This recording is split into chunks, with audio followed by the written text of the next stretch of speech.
Hello dear students. कैसे हैं आप सब? आई होप कि आप लोग बहुत अच्छे होंगे। मैं अंकित सिंह स्टडी विद अंकित में आप सबका स्वागत करता हूं। दोस्तों, आज हम लोग बहुत ही इम्पोर्टेंट टॉपिक पर बात करने वाले हैं। संरचना, प्रकारवाद और संरचनावाद जैसे इम्पोर्टेंट टॉपिक पर एमसीक्यूज करने वाले हैं। बहुत ही इम्पोर्टेंट टॉपिक है दोस्तों, हमेशा क्वेश्चन पूछे जाते हैं। ठीक है, तो आइए देखते हैं हम लोग क्वेश्चंस को। आज का पहला जो क्वेश्चन है दोस्तों, पहला क्वेश्चन है, एक दोनों इंग्लिश और हिंदी हमने दोनों माध्यम में क्वेश्चन को रखा हुआ है ताकि पढ़ने और समझने में आसानी हो। ताकि कुछ क्वेश्चन ऐसे भी होते हैं जो हिंदी में नहीं समझ में आते हो तो इंग्लिश में आसानी से समझ जाते हैं हम लोग। ठीक है, तो आइए देखते हैं जो पहला क्वेश्चन क्या है। पहला क्वेश्चन है दोस्तों, धन, शक्ति और प्रतिष्ठा के संबंध में समान स्थिति साझा करने वाले स्वयं या दूसरों द्वारा माना जाने वाला लोगों का एक बड़ा समूह है। आप लोग ध्यान दीजिएगा, धन, शक्ति, प्रतिष्ठा के संबंध में समान स्थिति साझा करने वाले। ठीक है, जो जो समान स्थिति साझा करने वाले जो हैं समूह है, एक बड़ा समूह है, वो क्या है? ऑप्शन ए दिया है समूह, बी पंथ, जो सी है समुदाय है, डी है वर्ग है। तो दोस्तों इसका सही आंसर हो जाएगा वर्ग। जो होता है वर्ग, जो होता है धन, शक्ति, प्रतिष्ठा के संबंध में समान स्थिति साझा करने वाले होते हैं। ठीक है, नेक्स्ट क्वेश्चन को देख लेते हैं दोस्तों। नेक्स्ट क्वेश्चन क्या है? सांप्रदायिकता। सांप्रदायिकता के प्रकार की विशेषता उच्च स्तर की साझाकरण और न्यूनतम सामाजिक समानता है। इसका ऑप्शन ए है सामाजिक, दूसरा आदिम, सी ए सभी, डी इनमें से कोई नहीं। दोस्तों, सांप्रदायिकता के प्रकार की विशेषता, उच्च स्तर का साझाकरण, ठीक है, और न्यूनतम सामाजिक असमानता। अब पकड़िए, न्यूनतम सामाजिक जो असमानता, इसमें न्यूनतम हो, कम से कम हो, तो वो कौन सा समाज हो जाएगा? ये हो जाएगा आदिम समाज। ठीक है, आदिम, प्रिमिटिव। ठीक है, नेक्स्ट देख लेते हैं क्वेश्चन।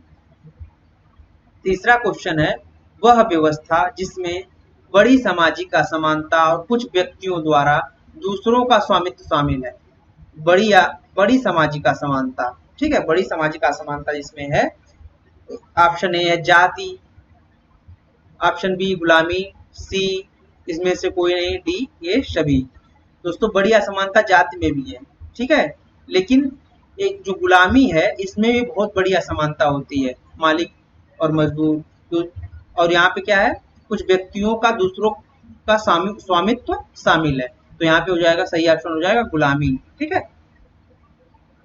सेवली सही ऑप्शन हो जाएगा गुलामी, स्लेवरी। ठीक है, नेक्स्ट देख लेते हैं दोस्तों। चौथा क्वेश्चन है हमारा, वह प्रणाली जिसमें किसी व्यक्ति को उसके माता पिता की स्थिति के आधार पर अस्थायी रूप से एक दर्जा दिया जाता है। अस्थायी रूप से किसके आधार पर दर्जा दिया जाता है? माता पिता की स्थिति के आधार पर। जो माता पिता की स्थिति होगी उसी के आधार पर उसके पुत्र को भी दर्जा मिलेगा। ठीक है, तो ये ऑप्शन ए है गुलामी, बी समुदाय। ऐसा तो नहीं है कि उसका माता पिता अगर इसकी स्थिति है जैसी है वैसा पुत्र की भी स्थिति यहाँ पे गुलामी होगी। अगर वो गुलाम है तो वो भी गुलाम होगा। ठीक है, बी समुदाय, ये भी नहीं होगा, इसमें से कोई नहीं है। तो या क्या है? सी दोस्तों, जाति। जो है जाति क्या होती है? अगर आप शूद्र हैं तो ये प्रदत्त होती है ना। अगर आप शूद्र हैं तो बेटा भी, जो भी शूद्र है उसका बेटा भी शूद्र होगा, या जो ब्राह्मण है उसका बेटा भी ब्राह्मण होगा। माता पिता के स्थिति के आधार पर अस्थायी रूप से दर्जा दिया जाता है। ठीक है, नेक्स्ट देख लेते हैं दोस्तों। यह क्वेश्चन नंबर 5 क्या कह रहा है? यह स्तरीकरण प्रणाली अधिक खुली है। जो स्तरीकरण प्रणाली है अधिक खुली है। ऑप्शन ए समुदाय, बी गुलामी, सी क्लास, डी जाति। तो इसका सही आंसर हो जाएगा दोस्तों, जो स्तरीकरण प्रणाली है जो अधिक खुली हुई है वो क्लास, वर्ग। ठीक है, वर्ग में जो है अधिक खुली हुई है। इसमें गुलामी में कहाँ बिल्कुल नहीं खुली होती है, क्या होता है? और समुदाय ये तो नहीं होगा। जाति, क्या जाति में स्तरीकरण की प्रणाली खुली होती है? बंद प्रणाली होती है उसमें, जाति व्यवस्था में। ठीक है, तो ये भी नहीं होगा। दोस्तों, नेक्स्ट क्वेश्चन देख लेते हैं हम लोग। Question number 6। क्वेश्चन नंबर 6 क्या कह रहा है?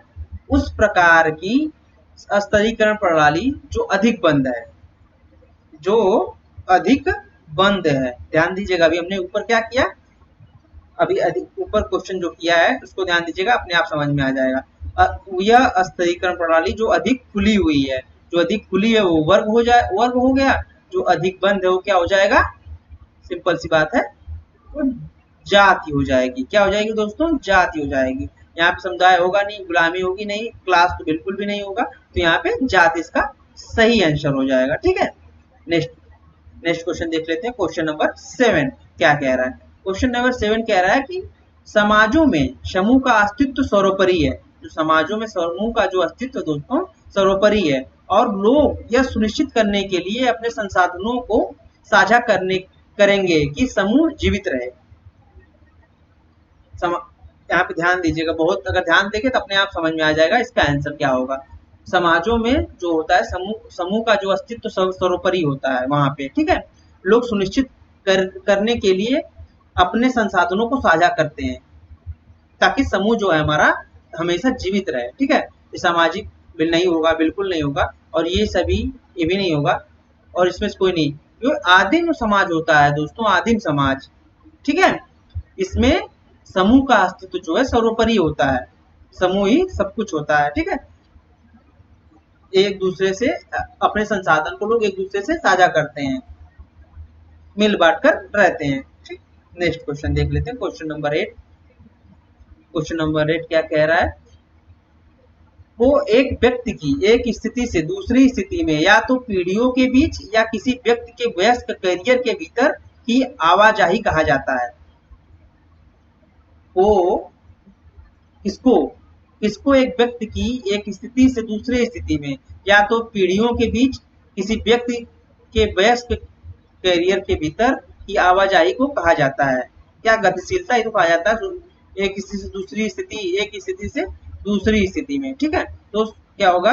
सोशल मोबिलिटी, सॉरी ये नहीं होगा, सामाजिक गतिशीलता, सोशल मोबिलिटी होगा, सामाजिक गतिशीलता होगा, ये संरचनागत गतिशीलता नहीं होगी और कार्यात्मक गतिशीलता भी नहीं होगी, इनमें से कोई नहीं। तो ये क्वेश्चन, इसका आंसर सही आंसर हो जाएगा दोस्तों सामाजिक गतिशीलता, सोशल मोबिलिटी। ठीक है,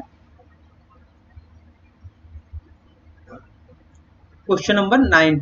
क्वेश्चन नंबर 9 क्या है? को स्तरीकरण, इसको स्तरीकरण पदानुक्रम में परिवर्तन के द्वारा लाया गया गतिशीलता कहा जाता है। उदाहरण के लिए जब समाज अधिक तकनीकी रूप से उन्नत हो जाता है। ऑप्शन दिया है सामाजिक गतिशीलता, संरचनात्मक गतिशीलता, कार्यात्मक गतिशीलता, इनमें से कोई नहीं। ध्यान से पढ़िएगा आप लोग, इसमें क्या दिया है? समाज स्तरीकरण पदानुक्रम में परिवर्तन के द्वारा लाया गया गतिशीलता। समाज स्तरीकरण के पदानुक्रम में परिवर्तन के द्वारा लाया गया गतिशीलता कहा जाता है। उदाहरण के लिए जब समाज अधिक तकनीकी रूप से उन्नत हो जाता है तो उसमें क्या होगी? संरचनात्मक गतिशीलता होगी। क्या होगी दोस्तों? संरचनात्मक गतिशीलता होगी, स्ट्रक्चरल मोबिलिटी होगी। ठीक है, नेक्स्ट क्वेश्चन देख लेते हैं क्या है। Question number 10। किसने कहा कि सभी स्तरीकृत समाजों में दो प्रमुख सामाजिक समूह होते हैं, एक शासक वर्ग, एक शासित वर्ग? ठीक है, तो ये जो है यहाँ पे हो जाएगा, एक शासक वर्ग होगा, एक शासित वर्ग होगा। ठीक है,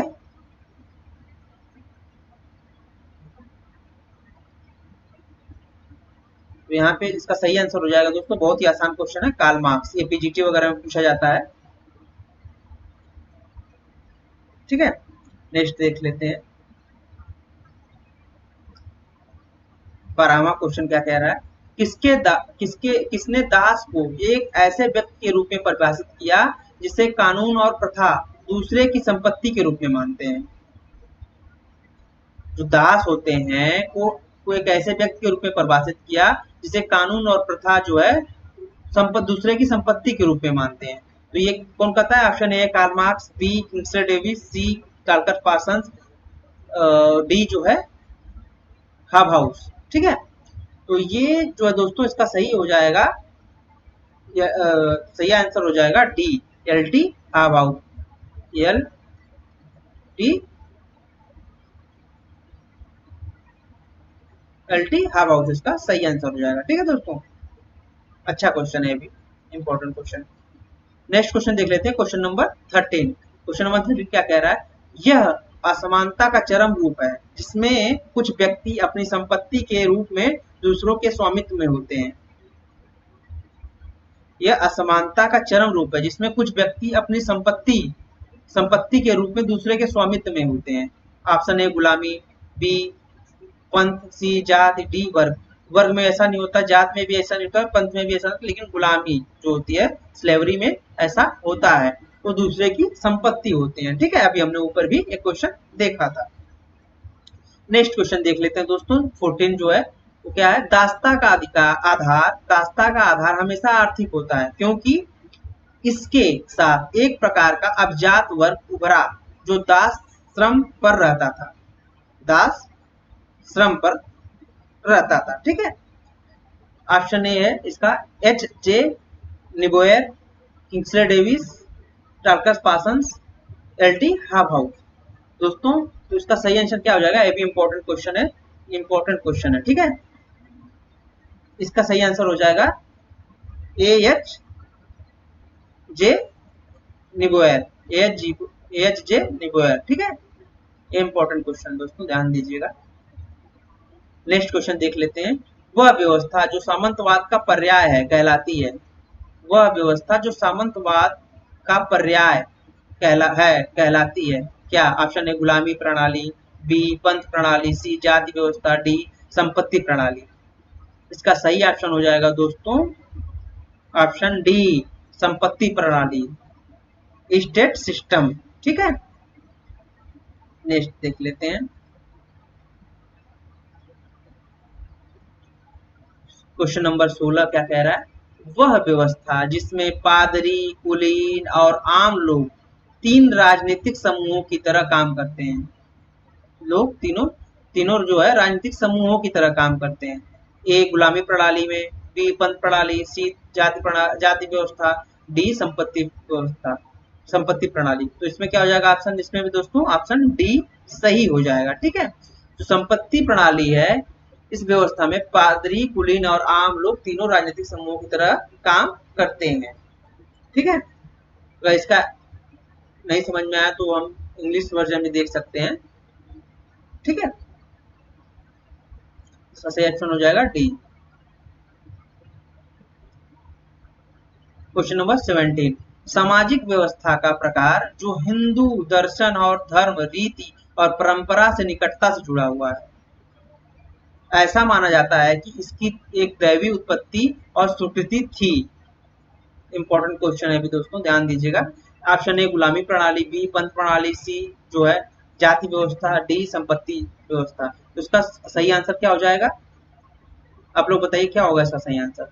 सामाजिक व्यवस्था का प्रकार जो हिंदू दर्शन, सामाजिक व्यवस्था का प्रकार जो हिंदू दर्शन, धर्म रीति परंपरा से निकटता से जुड़ा हुआ है। ऐसा माना जाता है इसकी एक दैवी उत्पत्ति और स्वीकृति थी। जाति व्यवस्था की थी माना जाता है। ऑप्शन सी इसका जो है सही आंसर हो जाएगा। शब्दों को अगर आप पकड़ लेंगे तो आंसर बहुत आसानी से निकल जाएगा दोस्तों। क्वेश्चन नंबर 18 देख लेते हैं, जाति शब्द से लिया गया है। जाति का अर्थ है नस्ल या वंश। जाति किस शब्द से लिया गया है? जाति जो है ऑप्शन ए फ्रेंच, बी जो है दोस्तों इटालियन, सी ग्रीक, डी स्पेनिश। तो दोस्तों जो है जाति शब्द जो है स्पेनिश से सबसे लिया गया है। ठीक है, नेक्स्ट देख लेते हैं 19 क्वेश्चन जो है क्या कह रहा है? भारतीय समाज के जातीय स्तरीकरण की उत्पत्ति, भारतीय समाज के जातीय स्तरीकरण की उत्पत्ति प्रणाली से हुई है। जो भारतीय समाज के जातीय स्तरीकरण की जो उत्पत्ति हुई है वो किस प्रणाली से हुई है बताइए? गोथिक, चतुर्वर्ण, इनमें से कोई नहीं, ये सभी। दोस्तों जो चतुर्वर्ण था, 4 वर्ण थे, उसी से तो हुई है। ब्राह्मण, क्षत्रिय, वैश्य, शूद्र। ठीक है, ये सब पीजीटी में बहुत धड़ल्ले से बहुत क्वेश्चन पूछ जाते हैं ऐसे। ठीक है दोस्तों, नेक्स्ट क्वेश्चन देख लेते हैं। क्वेश्चन नंबर 20 क्या कह रहा है? के अनुसार जब स्थिति पूरी तरह से पूर्व निर्धारित हो जाती है कि पुरुष अपने भाग्य को बदलने की किसी भी उम्मीद के बिना पैदा होते हैं, तो वर्ग का जाति का चरम रूप ले लेता है। तो वर्ग जाति का चरम रूप ले लेता है। ठीक है दोस्तों, इसका सही आंसर क्या हो जाएगा? यहाँ पे जो है मैकाइवर और पेज है, यहाँ पे जो है दोस्तों रिजले और पेज है, रिजले और पेज। यहाँ पे क्या हो जाएगा?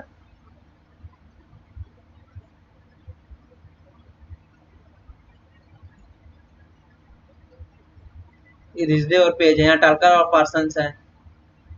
ठीक है, टालकर, पार्सन्स और हाब हाउस और डेविस। ठीक है, तो यहाँ पे दोस्तों सही आंसर हो जाएगा मैकाइवर और पेज।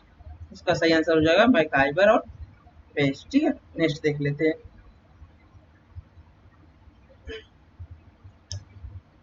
हिंदू जाति व्यवस्था के अनुसार प्रमुख उच्च जाति कौन सी है? आप सब जानते हैं कि ब्राह्मण जो है हिंदू जाति व्यवस्था के अनुसार प्रमुख उच्च जाति है। बहुत ही आसान क्वेश्चन दोस्तों, जो कि आपको गलत कभी नहीं करना है। पीजीटी वगैरह में ऐसी तरीके से क्वेश्चन पूछे जाते हैं। क्वेश्चन नंबर 22, इसमें क्या है? किसके अनुसार एक जाति के वर्चस्व के मुख्य मानदंड आर्थिक ताकत, राजनीतिक शक्ति, अनुष्ठान शुद्धता, संख्यात्मक ताकत है? यहाँ पे एम जो है दोस्तों, यहाँ पे एम एन श्रीनिवास, एम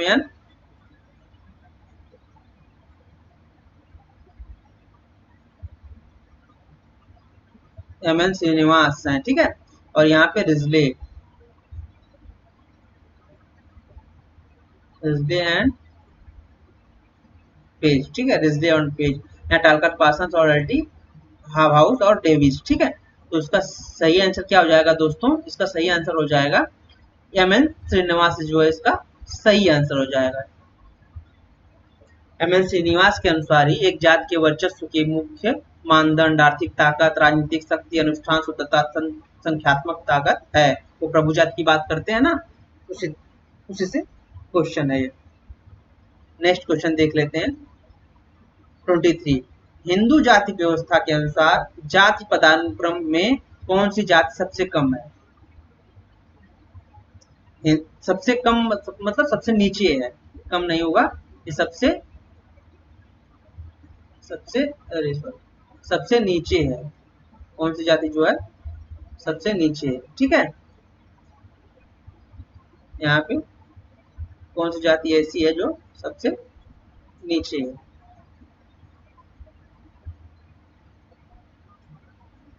तो यहाँ पे सही आंसर हो जाएगा शूद्र जो है दोस्तों सबसे नीचे आते हैं। नेक्स्ट क्वेश्चन देख लेते हैं। 24, हिंदू जाति व्यवस्था के अनुसार सामाजिक स्तरीकरण के हिस्से के रूप में कितने वर्ण हैं? सामाजिक स्तरीकरण के अनुसार कितने वर्ण हैं? ठीक है, तो आप सब जानते हैं, बहुत ही आसान क्वेश्चन। हिंदू जाति व्यवस्था में 4 वर्ण पाए जाते हैं। कौन कौन से 4 वर्ण? पहला ब्राह्मण, दूसरा क्षत्रिय, तीसरा वैश्य, चौथा शूद्र। ठीक है, नेक्स्ट देखते हैं। क्वेश्चन नंबर 25, किसके अनुसार श्रम के अधिक जटिल विभाजन ने वर्ग को अधिक विषम बना दिया? वर्ग को जो है अधिक हेट्रोजेनस बना दिया। ठीक है, इसका सही आंसर क्या होगा? Option A Marx, B Weber, C Parsons, D Davis. ठीक है, इसका सही आंसर हो जाएगा दोस्तों, आप लोग सोच रहे होंगे मार्क्स होगा, लेकिन नहीं, मार्क्स नहीं। इसका सही आंसर हो जाएगा वेबर। वेबर के अनुसार जो है श्रम के अधिक जटिल विभाजन ने वर्ग को अधिक हेट्रोजिनस बना दिया। ठीक है, नेक्स्ट क्वेश्चन देख लेते हैं। क्या है? 26, वर्गों को 6 प्रकार में वर्गीकृत किया गया। वर्गों को 6 प्रकारों में वर्गीकृत किया गया है। ये किसका कथन है? किसने 6 प्रकारों में वर्गीकृत किया है वर्गों को? Warner, weber, marks, Parsons. Weber नहीं होगा, आपको भी पता है, मार्क्स भी नहीं होगा, आपको पता है, पार्सन्स भी नहीं होगा। ठीक है, तो यहाँ पे सही आंसर हो जाएगा दोस्तों वार्नर। वार्नर ने वर्गों को 6 प्रकारों में वर्गीकृत किया है। ठीक है, ये भी इंपॉर्टेंट क्वेश्चन है। नेक्स्ट क्वेश्चन देख लेते हैं 29। एक प्रक्रिया तब होती है जब जाति में लोगों जाति में होने वाले परिवर्तन इसे पारंपरिक वर्णनात्मक परिभाषा से परे ले जाते हैं। यह जो प्रक्रिया है तब होती है जब जाति में होने वाले परिवर्तन इसके पारंपरिक वर्णनात्मक परिभाषा से परे ले जाते हैं। तो पारंपरिक वर्णनात्मक परिभाषा है उससे परे ले जाते हैं, तो क्या होगा? सामाजिक गतिशीलता, संरचनात्मक गतिशीलता, कार्यात्मक गतिशीलता, इसमें से कोई नहीं। दोस्तों इसका सही आंसर हो जाएगा सोशल मोबिलिटी, सामाजिक गतिशीलता। सामाजिक रूप से गतिशील हो जाएंगे आप, सामाजिक गतिशीलता होगी यहाँ पे। ठीक है, क्योंकि यहाँ पारंपरिक वर्णनात्मक परिभाषा से परे ले जाते हैं। ठीक है, दूर ले जाते हैं। नेक्स्ट क्वेश्चन देख लेते हैं दोस्तों, क्वेश्चन नंबर 13। ठीक है, क्वेश्चन नंबर 13 क्या कह रहा है? किसने माना कि अधिकार के विभेदक विवरण में वर्ग निर्माण और संघर्ष होता है? किसने माना कि अधिकार की विभेदक वितरण में वर्ग निर्माण और वर्ग संघर्ष होता है? मार्क्स, श्रीनिवास, डेरनडार्फ और यह है हिलर। तो इसका जो सही आंसर हो जाएगा दोस्तों, इसका सही आंसर हो जाएगा डेरनडार्फ। डेरनडार्फ ने माना कि अधिकार की विभेदक वितरण में वर्ग निर्माण और संघर्ष होता है। ठीक है, नेक्स्ट क्वेश्चन देख लेते हैं 31 क्वेश्चन। ये भी इंपॉर्टेंट क्वेश्चन है दोस्तों। किसने देखा कि जब एक वर्ग प्रणाली ऊर्ध्वाधर गतिशीलता के लिए बंद होती है तो यह एक जाति बन जाती है? किसने देखा कि जब एक वर्ग प्रणाली जो है ऊर्ध्वाधर गतिशीलता के लिए बंद होती है तो वह एक जाति बन जाती है? ऑप्शन ए मार्क्स, आप जानते मार्क्स नहीं होगा। एम.एन. श्रीनिवास नहीं होगा। डेरनडार्फ बिल्कुल नहीं होगा। ये हो जाएगा सही आंसर हो जाएगा दोस्तों हिलर। इसका हिलर जो है सही आंसर होगा। हिलर ने देखा कि जब एक वर्ग प्रणाली ऊर्ध्वाधर गतिशीलता के लिए बंद हो जाती है तो एक जाति बन जाती है। ठीक है, नेक्स्ट देख लेते हैं दोस्तों, क्वेश्चन नंबर 32। सामाजिक सिद्धांत में अलगाव की अवधारणा को पेश करने वाला पहला व्यक्ति, सामाजिक सिद्धांत में अलगाव की अवधारणा को पेश करने वाला जो पहला व्यक्ति है वो कौन है? Option A Karl Marx, B M N. Srinivas, D Dahrendorf, C Dahrendorf, D और डी हिलर। ठीक है, तो इसका जो आपको भी पता है कि जो अलगाव की अवधारणा सबसे पहले किसने पेश किया था? बहुत ही आसान क्वेश्चन दोस्तों, मार्क्स ने पेश किया था। ठीक है, नेक्स्ट क्वेश्चन क्या है? इंपॉर्टेंट क्वेश्चन है। किसने समाज को 3 स्तरों में वर्गीकृत किया है? अभिभावक, सहायक और कार्यकर्ता। अभिभावक, सहायक और कार्यकर्ता। ठीक है, इसका दोस्तों ऑप्शन ए है अरस्तु, श्रीनिवास, डेरनडार्फ, हटन।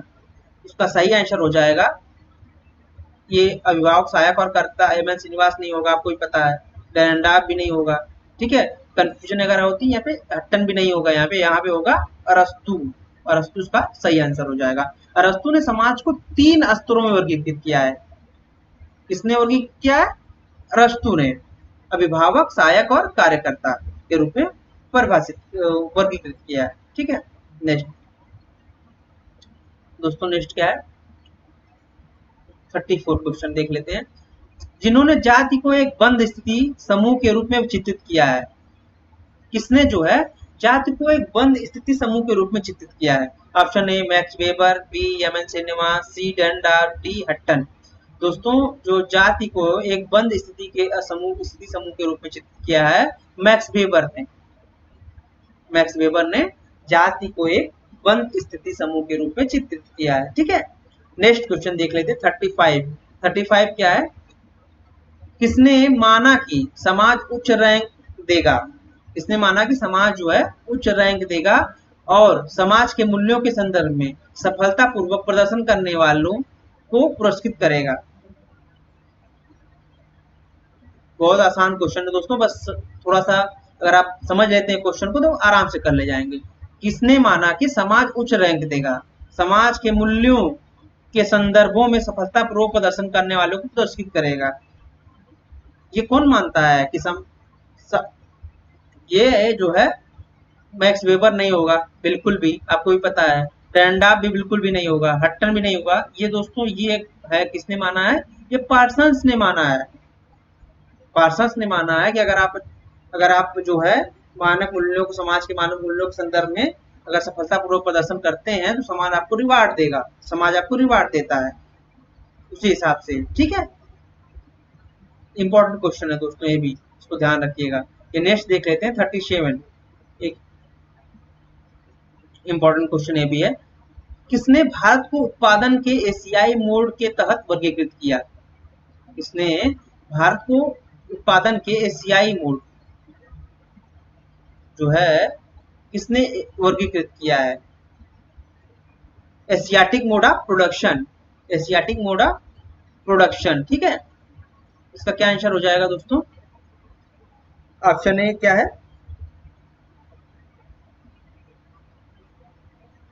ऑप्शन ए है Max Weber, B Tawney, D Dahrendorf, Marx, C Dahrendorf, D Marx. तो इसका सही आंसर हो जाएगा, मोड ऑफ प्रोडक्शन की बात करते हैं, मार्क्स। ठीक है, इसका सही आंसर हो जाएगा दोस्तों मार्क्स। ठीक है, थैंक यू सो मच। मिलते हैं नेक्स्ट वीडियो में दोस्तों, तब तक के लिए आप लोग अपना ध्यान रखिए, स्वस्थ रहिए, मस्त रहिए। Thank you.